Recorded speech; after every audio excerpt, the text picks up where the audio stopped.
Bakit ka naririto? Ano ang kailangan mo? Kuya, nasa ospital si Itay. Gusto ko niyang makita. Gusto ko niyang makausap. Nasa ospital ang tatay mo? Malubha ba? Mamamatay na ba? Bakit kanya ba magsalita, kuya? Kahit baliktarin man ang mundo, siya pa rin ang ama mo. Huwag kang magsalita ng ganyan, kuya. Anong gusto mong gawin ko? Maglupasay? Maghagulkol? Hindi. Natutuwa ako. Natutuwa ako. Dahil pinagpapayaran niya na ang kasamang ginawa niya sa akin. Hindi naman lingid sa iyo na inagaw niya ang babaeng pinakamamahal ko. At ikaw ang naging bunga. Pinagsisihan na inay at Itay ang nagawa nila sa iyo. Sana mapatawad mo sila, lalo ng Itay.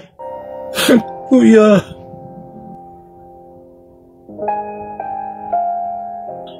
Kuya, 20 taon nang nakakaraan.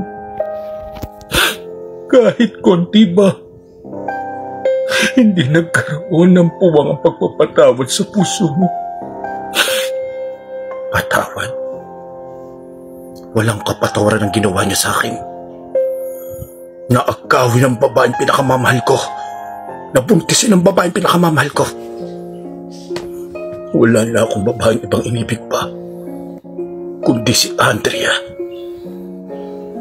Hanggang ngayon hindi ako nag-asawa dahil sa sobrang sakit na naramdaman ko.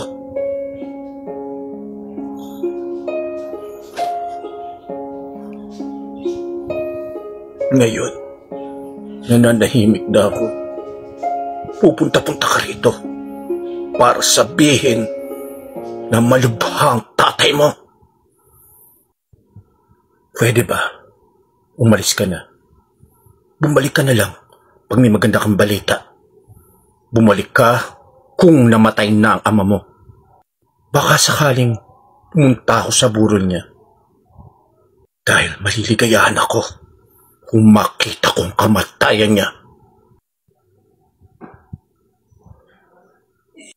Kung yan ang pasya mo, kuya, bahala ka.